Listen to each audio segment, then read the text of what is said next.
رواں ہفتے ایک معروف اداکارہ عائشہ خان کے انتقال کی خبر بہت مشہور ہوئی. مرحومہ اداکارہ کی عمر 77 سال بتائی جا رہی ہے. ان کے انتقال کا علم تقریباً 7 روز بعد ڈیڈ باڈی کی اسمیل سے ہوا، بدبو سے ہوا.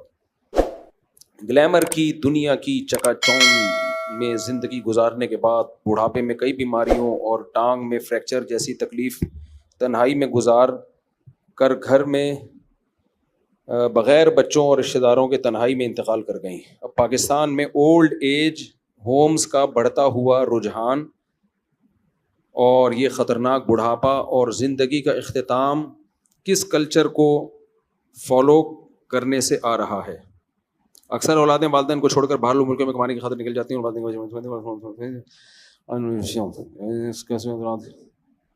ہاں دیکھو، وہ کوئی اداکارہ تھی نا عائشہ خان، میں نے ان کے بارے میں جو نیوز پڑھی اس میں یہ بھی کہ اس نے زندگی میں اپنے بچوں کے نام اپنی جائیداد کر دی تھی، ساری پراپرٹی. جب سے کی ہے نا اس وقت سے بچے مارکیٹ سے شارٹ ہو گئے، اور وہ بیچاری بڑھاپے میں بلاتی تھی اور کہتی تھی کہ میں تنہا ہوں، میرے بچے مجھے نہیں پوچھتے. اللہ تعالیٰ جب انسان کی بصیرت کی آنکھیں اندھی کر لینا، اسے دنیا میں کوئی ہدایت نہیں دے سکتا. میں چیخ رہا ہوں، بار بار کہہ رہا ہوں، یورپ امریکہ سے مغربی دنیا کے اخلاق سے متاثر مت ہو. رنگ رلیوں پہ زمانے کی نہ جانا اے دل، یہ خزاں ہیں جو بانداز بہار آئی ہے. میں بولتا ہوں بھائی مغربی دنیا برباد ہو چکی ہے، لیکن لوگ کہتے ہیں نہیں، اصل میں مفتی صاحب لوگ احساس کمتری کا شکار ہیں. ابھی میں نے بتایا تھا نا کہ وہاں بوڑھوں کا کیا حال ہے، خاندانی نظام تباہ ہو گیا، سب انڈیویجول لائف گزارتے ہیں، کوئی کسی کا پوچھنے والا نہیں ہے. تو کینیڈا سے ایک فیملی تھی، انہوں نے کمنٹس کیے، ہم تو یہاں بہت اچھے ہیں، پاکستان میں ہمارے بچے بگڑ رہے تھے، ہم تو یہاں بڑی محبت سے ٹائم گزار رہے ہیں، ایک دوسرے کا خیال ہے. مفتی صاحب کو پتہ نہیں کون غلط پٹیاں پڑھا دیتا ہے. بھائی جو مسلم فیملیز ہیں جنہوں نے مذہب پہ بچوں کو رکھا ہوا ہے، میں ان کی بات نہیں کر رہا، وہ تو محفوظ ہیں، بلکہ ہو سکتا ہے یہاں سے زیادہ اچھے ہوں. وہ میں نے دیکھا ہے مغربی دنیا میں جو مسلمان ہیں جنہوں نے شادی بھی کی، بچے بھی پیدا کیے اور بچوں کو دینی ماحول میں رکھا، مسجد قریب میں، تبلیغ والوں سے تعلق رکھا، وہ تو واقعی بہت مزے میں ہے. بات مغربی دنیا کی نہیں ہو رہی ہے، بات ہے مغربی کلچر کی. جو اس کلچر کو فالو کر رہا ہے نا، گورے بہت اچھے، ہمارا سیکولر طبقہ جو دیسی لبرل ہیں، یہ مولویوں کے کلچر کو اچھا سمجھتے ہیں یا انگریزوں کے؟ یہ انگریزوں کے کلچر کو. ان کا یہ انجام ہے، یہ جو عائشہ خان کے ساتھ ہوا ہے. سمجھ رہے ہو کہ نہیں سمجھ رہے؟ ان کا اپنے گھر میں بھی یہی انجام ہونے والا. ان کے نہ باپ کا پتا ہوتا ہے نہ ماں کا پتا ہوتا ہے، اللہ معاف فرمائے. نہ ان کی اولادیں ان کو پوچھتی ہیں، کیونکہ مذہب تو سکھایا نہیں. یاد رکھو، بڑھاپے میں ماں باپ کی بھرپور خدمت یہ مذہب کی موٹیویشن کے بغیر ممکن نہیں ہے. مذہب بہت بڑے بڑے کام کرا لیتا ہے، اس کے علاوہ نہیں ہو سکتا. میں مثال دیتا ہوں، رمضان کے 1 مہینے کے ہم سب روزے رکھتے ہیں، میجورٹی مسلمانوں کی رکھتی ہے. 1 مہینہ بھوکا پیاسا رہنا، کیا گورنمنٹ اگر لا بنائے ہم کر لیں گے؟ کلچر کی بیس پہ کر لیں گے؟ کسی سوسائٹی میں کلچر ہے جی 1 مہینہ بھوکا پیاسا رہنے کا، کلچر کو انسان اتنا باپ نہیں بناتا، صحیح ہے نا؟ 1 مہینہ بھوکا پیاسا رہنا، یہ اللہ کو لے کر آئیں گے نا اپنی سوسائٹی میں، اور اللہ کہے گا 1 مہینہ روزے رکھو. انسان جان بھی دے دیتا ہے، روزہ تو دور کی بات. جو لوگ اپنے دین کی خاطر جان دے دیتے ہیں، یہ مذہب کی موٹیویشن ہے. تو بوڑھے ماں باپ کو رکھنا، سنبھالنا، ان کی کڑوی کسیلی برداشت کرنا، ان کو ٹائم دینا کہ ان کو رینٹ پہ بندہ نہ بلانا پڑے. ہم ہیں، ہم آپ کو پوچھیں گے. عید آپ کے گھر ہوگی، بقرعید آپ کے گھر ہوگی، آپ کی بیماری کا خرچہ میرے ذمے، پراپرٹی بیچ کے آپ کا علاج کروں گا. سب سے پہلے آپ، باقی سب بعد میں. یہ مذہب کی اور اللہ کی موٹیویشن کے بغیر، اللہ کو اپنے گھر میں، سوسائٹی میں ان کی بغیر یہ ممکن نہیں ہے. کچھ بھی کر لو. گورے نے اللہ کو نکالا مارکیٹ سے، اپنی سوسائٹی سے، نتیجہ کیا نکلا؟ ویسے اخلاق دیکھو، thank you, nice to meet you, صبح شام. ہمیں کہتے ہیں کم بخت بد اخلاق ہوتے ہیں، بدتمیز ہوتے ہیں. تو چند اخلاق تو آ گئے ظاہری طور پر. حشر کیا ہوا ہے سوسائٹی کا یار, ماں تک کو نہیں پوچھتے. اچھا یہ بات بھی بہت لوگوں کو بری لگتی ہے, نہیں ہم نے تو یہاں انگریز کو دیکھا ہے اپنی ماں کی بڑی کیئر کرتا ہے. بھائی صاحب وہ کیئر میں اور ہماری کیئر میں زمین آسمان کا فرق ہے. یہ ایسا ہی ہے جیسے انگریز اپنی بیوی کی بڑی کیئر کرتے ہیں. کتنا کرتے ہیں, لڑتے نہیں ہیں, تھپڑ نہیں مارتے. یہ کیئر تو آج آپ کی بیوی آدھا بل دے گیس کا, آدھا خرچہ سارا خود اٹھائے. وہ کیا خیال ہے, میری گھر والے اگر میرے 4 گھر والے مجھے کہہ دیں کہ آپ کا اتنا خرچہ, مجھے کتنا خرچہ ہو رہا ہے کبھی چھاؤں میں آؤ بتاؤں گا, اور چندے کے پیسوں سے نہیں کر رہا میں, یہ بتا دوں میں 1 روپے چندے کا دائیں ہے اپنا ہے سارا. لوگ کہتے ہیں سورس آف انکم کیا ہے, کہ وہ بھی کبھی چھاؤں میں آؤ بتا دوں گا. حلال ہے, بزنس ہے, کاروبار ہے. تو اب مولویوں کو, لوگوں کو کھاتے ہوئے پیتے ہی اچھے نہیں لگتے, تو پھر تو تمہارا مسئلہ ہے نا, پھر تو وہی کیڑوں والا لطیفہ فٹ ہوگا تمہارے اوپر. تو اب اگر میرے گھر والے مجھے کہیں نا, میرے 4 گھر والے, اللہ ان کو یہ کہنے کی توفیق عطا فرمائے کہ ایسا ہے کہ آپ کا خرچہ بہت ہو رہا ہے, آپ کا اپنے لیے تو کچھ بچتا ہی نہیں ہے, وہی جو ریوو تھی کتنے سال سے لے کے گھوم رہا ہوں, وہی لے کے گھوم رہے ہو. 19 کی رپورٹ تھی, اب الحمدللہ 19 ہو گئے. ان کا اسکول, گیس, ان کے بیماریاں, گیس سے مراد پیٹ کی گیس بھی کسی کو ہوگی تو اس کا بل بھی ہم بھرتے ہیں, یعنی بچہ اگر بیمار ہوگا تو. ایکچولی ایسا ہے کہ ہمیں پتہ چلا آپ کا خرچہ بہت ہو رہا ہے, تو آدھا اب ہم کریں گے, آدھا آپ. میرے تو اخلاق ہی اخلاق ہوں گے اس دن کے بعد. میں گھر میں جاؤں گا, nice to meet you, nice to meet. تو یہ فری پھوکٹ کے اخلاق تو ہیں, وہ تو بہت اچھا ہے, گورے میں ہوتے ہیں. تو یہ والے اخلاق, لوگ کہتے ہیں گورا اپنی بیوی کے ساتھ بہت اچھا ہوتا ہے, تو ہوگا نا اچھا, اس کو کیا, اس سے اس کی رسپانسبلٹی کیا ہے, کوئی دھیلے کی ذمہ داری اس کے کندھوں پہ نہیں ہے, تو اچھا ہی ہوگا. اور کیا ہوگا, عورت بھی اپنے شوہر سے اچھی ہوگی, کیونکہ تھیلے کی کوئی رسپانسبلٹی عورت پر شوہر کی ہے ہی نہیں. بوائے فرینڈ بنانے تک جب پابندی نہیں ہے تو ایسا ہسبینڈ تو سب کو پسند ہوگا میرے بھائی. نہیں آئی, آپ گورے کی بیوی ہو, فرض کرو آپ کا ہسبینڈ آ گیا, کوئی بھی نیلسن یا مائیکل ملنے کے لیے آ گیا, آپ کے ہسبینڈ کچھ کہہ ہی نہیں سکتا آپ کو. تھوڑا سا اس کو فیل تو ہوگا کہ یہ غلط ہو رہا ہے, لیکن کچھ بھی نہیں کر سکتا, نہ تھپڑ مار سکتا ہے, نہ گالی دے سکتا ہے, کیونکہ اس نے یونیورسٹیوں میں پڑھا ہے, نفسیاتی ڈاکٹروں نے بھی ان کو بتایا ہوا ہے, سائیکولوجسٹ نے بتایا ہوا ہے کہ انسان اپنے اخلاق سے پہچانا جاتا ہے.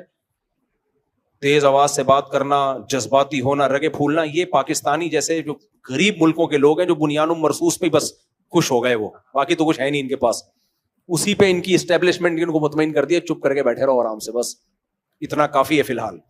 تو یہ غریبوں کا کام ہے. تو انگریز کیا کرتا ہے, وہ اس کو پتا چل جائے بیگم نیلسن کے ساتھ گھوم رہی ہے, صحیح ہے, تو نہ وہ ڈانٹ سکتا ہے نہ وہ مار سکتا ہے, کیس ہو جاتا ہے. تو بیگم تو پھر اچھی ہوگی میرے بھائی.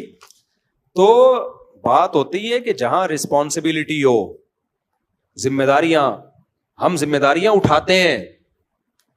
تو یہ اسلام کی وجہ سے ہماری ایک سوسائٹی. ایک اور واقعہ سناتا ہوں, اس سے انشاءاللہ اچھی طرح سمجھ میں آ جائے گا میں کیا کہنا چاہ رہا ہوں. کل کی بات ہے, مجھے ایک سسٹم خریدنا تھا, میں صدر گیا اپنے دوستوں کے ساتھ, کمپیوٹر خریدنا تھا.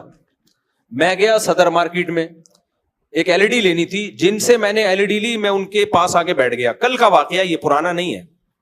وہ کھا رہے تھے انڈا چھولا اور روٹی.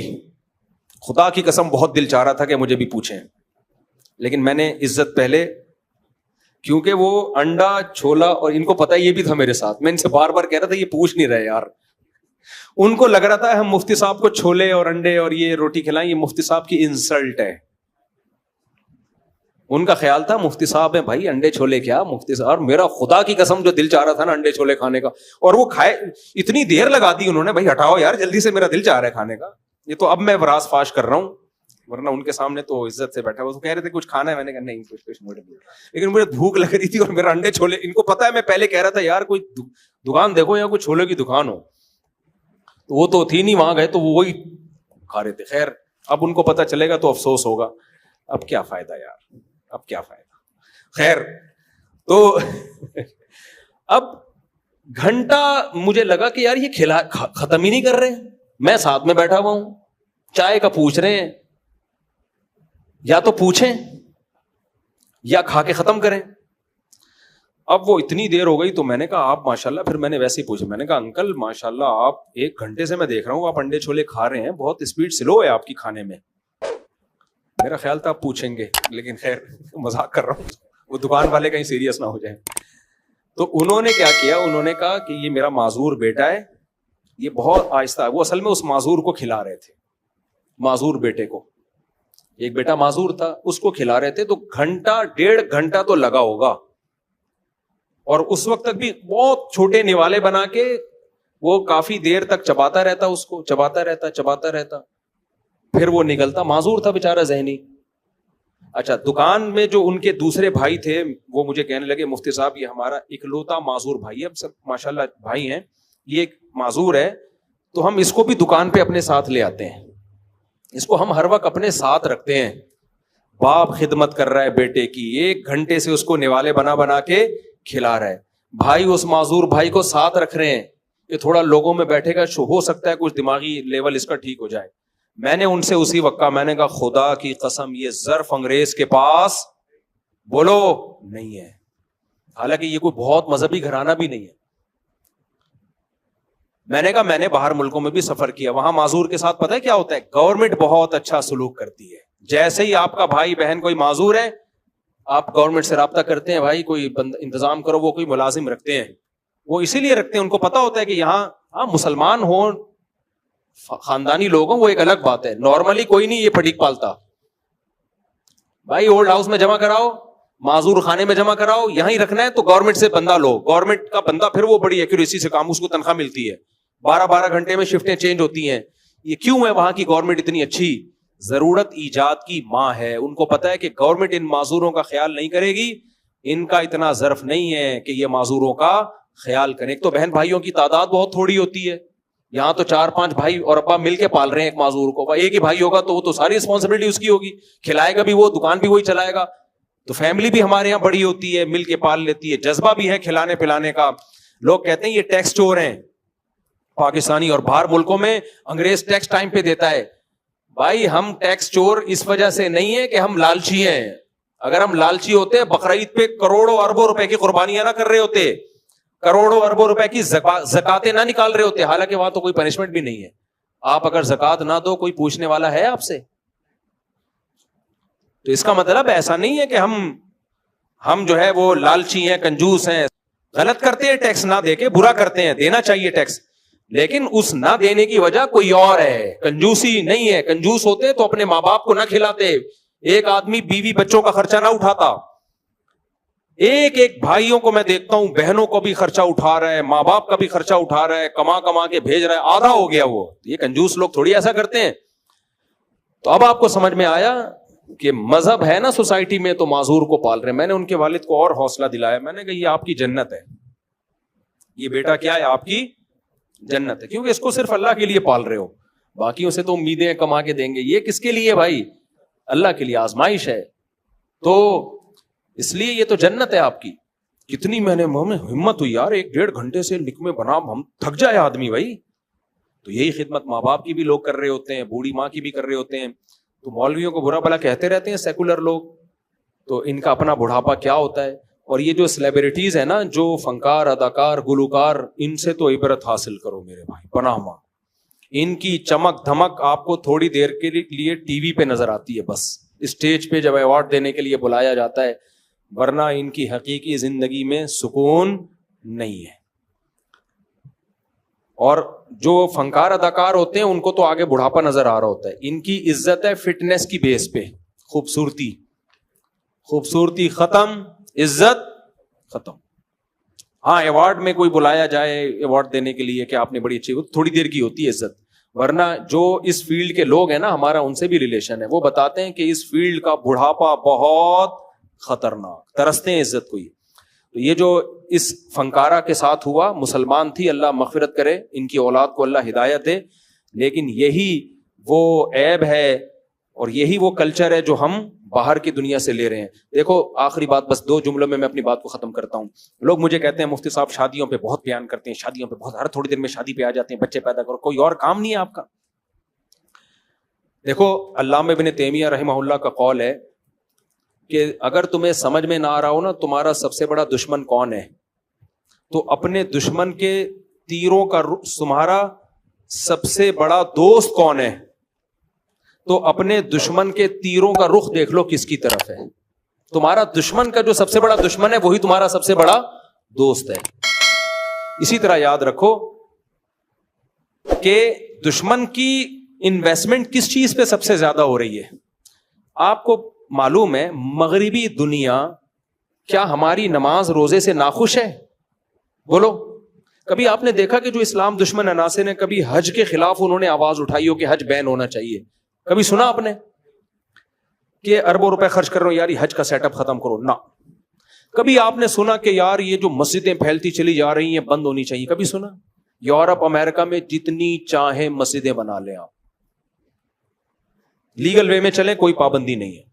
تراویاں پڑھیں عشاء کے بعد سے لے کے فجر تک پڑھیں, کوئی پابندی نہیں ہے, اور نہ اس کو روکنے پہ وہ پیسہ خرچ کر رہے ہیں. میں سمجھا پا رہا ہوں اپنی بات؟ پتہ ہے دو چیزوں پہ پیسہ خرچ ہو رہا ہے صرف.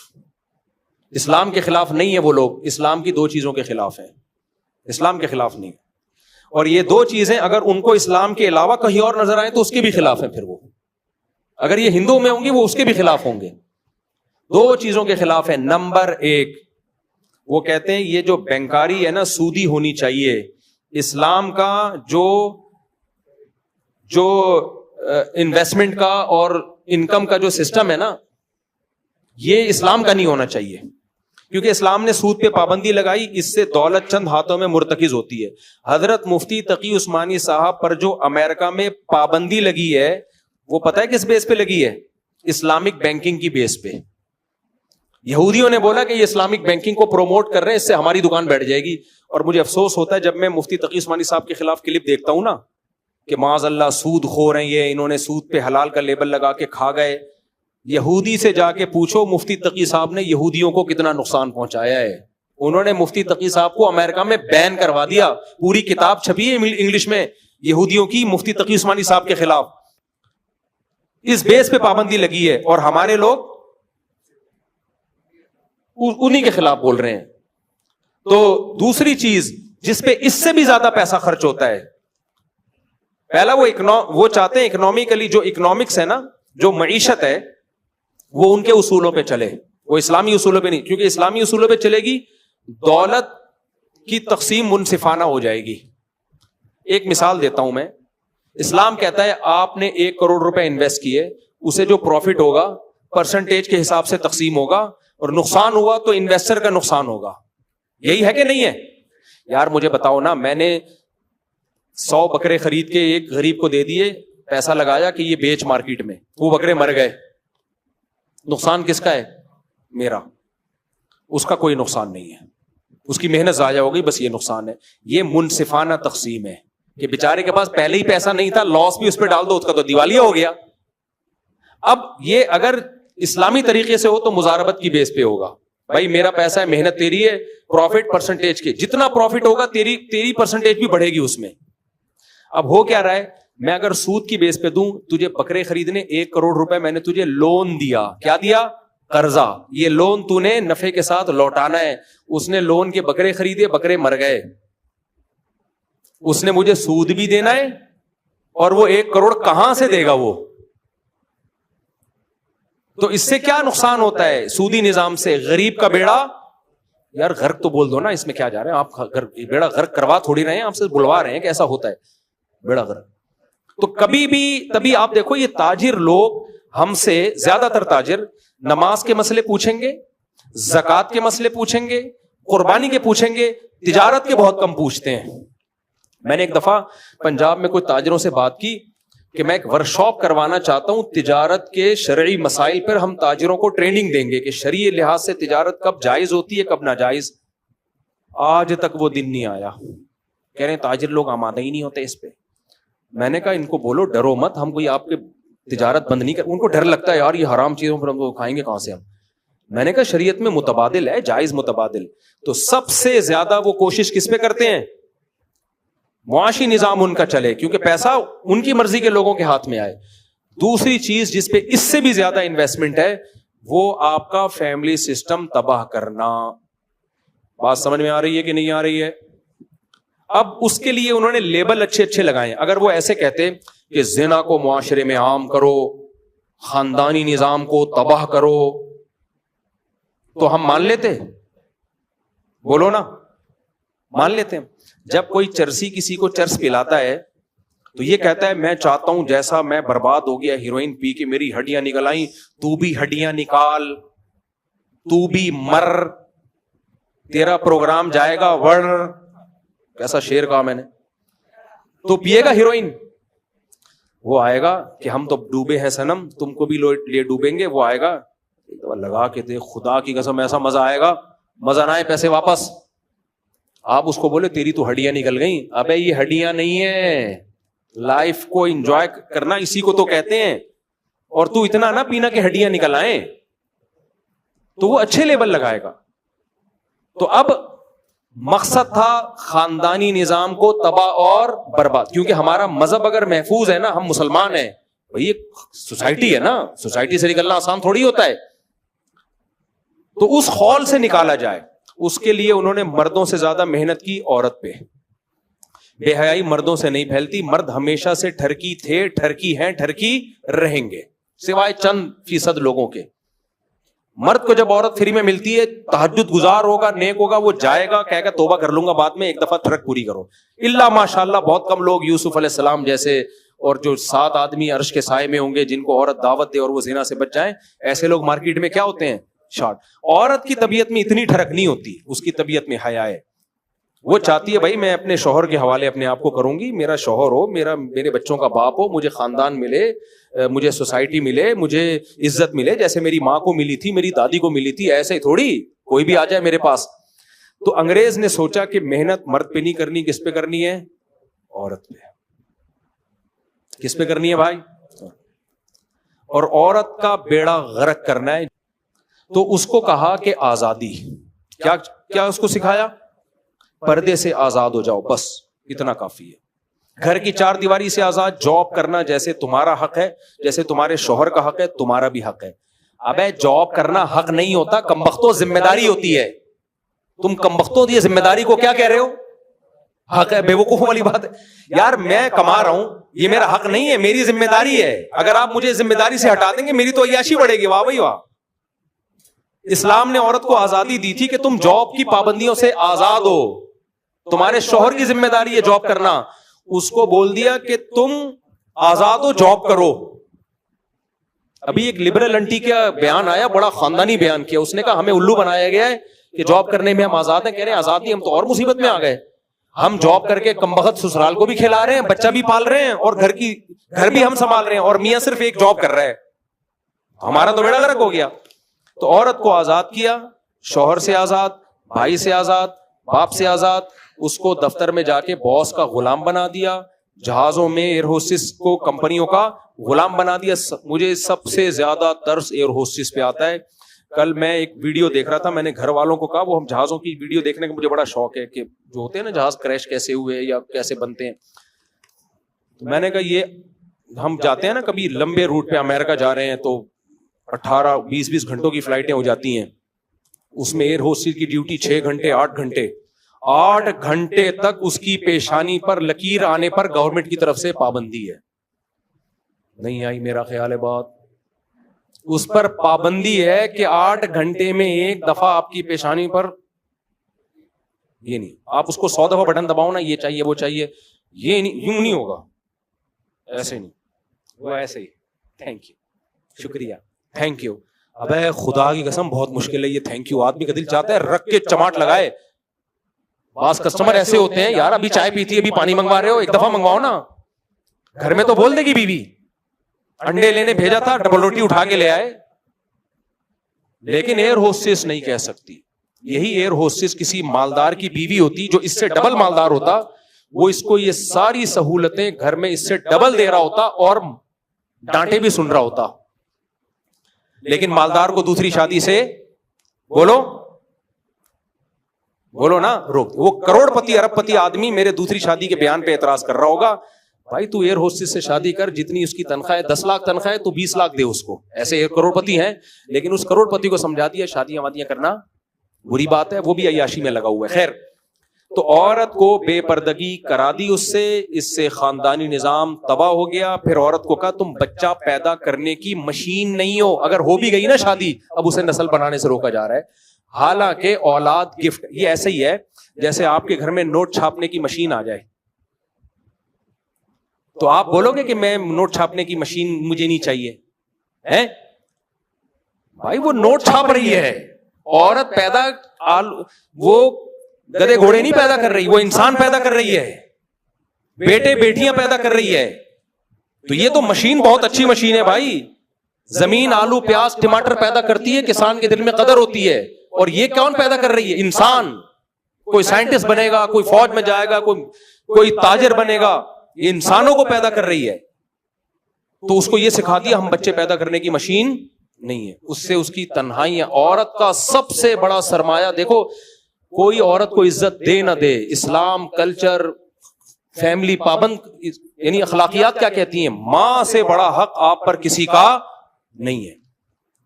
تو اس کو ماں کے حق سے ہی محروم کر دیا. بیوی کو وہ عزت تھوڑی ملتی ہے جو اولاد کی طرف سے ماں کو ملتی ہے. بہن کو وہ عزت تھوڑی ملتی ہے جو اولاد کی طرف سے ماں کو ملتی ہے. ایئر ہوسٹس کو خدا کی قسم کمپنی کی طرف سے وہ عزت مل نہیں سکتی جو بیٹے کو, جو ماں کو کس کی طرف سے ملتی ہے, بیٹے بیٹیوں کی طرف سے ملتی ہے. اللہ نے حکم دے دیا نماز پڑھتے ہوئے پکارے, نماز توڑ کے جواب دو. باس کے بارے میں تھوڑی حکم دیا ہے. عورت کا سب سے بڑا سکون, سرمایہ, سہارا وہ کیا تھا؟ اولاد. اسے پٹیاں پڑھا دی, تم بچے پیدا کرنے کی مشین نہیں ہو. یہ ایسے ہی ہے جیسے میں مردوں کو اپاہج بنانا چاہ رہا ہوں, اور میں چاہ رہا ہوں کہ یہ بیویوں کو کما کے نہ کھلائیں اور بیڑا غرق کر دیں خاندانی نظام کا. تو اس کا طریقہ کیا ہوگا؟ میں مرد کو بولوں گا تو کوئی کمانے کی مشین تھوڑی ہے جو روزانہ بیوی کو برگر کھلاتا ہے. کیا خیال ہے بھائی؟ ایک آدمی روزانہ انڈے بھی لے کر آ رہا ہے, دہی بھی لے کر آ رہا ہے. وہ آدمی سے مراد میں ہوں, یعنی آپ لوگ بھی ہیں. روزانہ انڈے لا رہا ہے, دہی لا رہا ہے. میں تو یہی کام کر رہا ہوتا ہوں. میں لوگ کہتا ہوں, میں جہاں نکلتا ہوں لوگ سیلفیاں اور مفتی صاحب اسٹائل سے جا رہے ہیں, ایسی آ رہی ہوتی ویڈیوز, حالانکہ میں دہی لینے جا رہا ہوتا ہوں. اگر پتہ چل جائے نا ایسے اسٹائل جیسے میں غزہ فتح کرنے جا رہا ہوں, یہ میرے اسٹائل آ رہے ہوتے, میں گھر میں بتاتا ہوں میں دہی لینے جا رہا تھا اور دیکھو اسٹائل کیا مارا ہے لوگوں نے. تو اب میں بتاؤ, میں دہی لینے جا رہا ہوں, میں ٹماٹر لینے جا رہا ہوں, کوئی بندہ آئے میرے پاس, مفتی صاحب تم اپنے گھر والوں سے بولو جاب کریں, آپ انڈے لانے کی مشین نہیں ہو, روزانہ ڈبل روٹی لانے کی مشین نہیں ہو. تو دیکھو وہ میرا خیر خواہ بن کے اصل میں میرا بیڑا غرق کر رہا ہے, گھر توڑ رہا ہے. وہ گھر کو کیا کر رہا ہے بھائی؟ اپریشیٹ کرو مفتی صاحب, خاندانی آدمی ایسے ہی ہوتا ہے, کبھی دہی لینے جا رہا ہے, کبھی انڈے لینے جا رہا ہے. یہ اچھے شوہر ہونے کی علامت ہے. تو بیوی کے بارے میں نبی کی موٹیویشن کیا ہے؟ تزوج الودود الولود, تزوج الودود الولود. بیوی وہ اچھی جو تمہیں کثرت سے اولاد دے, کیونکہ اس سے تمہیں تمہارا اولاد ایلفی کا کام کرتی ہے, ماں باپ کو جوڑ دیتی ہے. وہ جتنے زیادہ بچے ہوں گے چھوڑنا اتنا مشکل. آدمی کہتے ہیں بچوں کو لے کے کہاں جاؤں گا میں, وہ ایلفی کا کام دیتے ہیں, بچے جوڑ دیتے ہیں ماں باپ کو, پھر سہارا بنتے ہیں, پھر ان کی خوشیاں غمیاں سب مشترک ہوتی ہیں. تو جو سب سے بڑی چیز بیوی کو آپ کے ساتھ جوڑنے والی, آپ کے دل میں اس کی محبت پیدا کرنے والی, اس کو یہ کہہ کے کہ بچے پیدا کرنے کی مشین نہیں ہو. تبھی میں کہتا ہوں جو عورتیں بچے نہیں پیدا کرتی ہیں اور کہتی ہیں ہم کو بچے پیدا کرنے کی مشین ہے, تو ان کو بولا کرو ہم کیا کمانے کی مشین ہے. تو مشین کوئی نہیں ہوتا, ایک اللہ نے اولاد دی ہے, یہ نعمت ہے. تو بس خلاصہ یہی نکلا, اٹھا کر پھینک دو باہر گلی میں, نئی تہذیب کے انڈے ہیں گندے. تو یہ ان کا سب سے زیادہ فوکس اس پر ہے کہ خاندانی نظام کو تباہ کیا جائے. تبھی وہ کہتے ہیں شادی مت کرو, گرل فرینڈ بناؤ. نمبر 2 کرنا ہے تو دیر سے کرو, اور دیر سے بھی 1 کرو, اور بچے بھی 1 یا 2. میں بالکل اس کے الٹ چل رہا ہوں. جلدی کرو, شادیاں بھی زیادہ کرو, بچے بھی تباہ کے پیدا کرو, ایسی کی تیسی. چاہو تمہاری یہ جذبہ جب تک نہیں ہوگا مزہ نہیں آئے گا.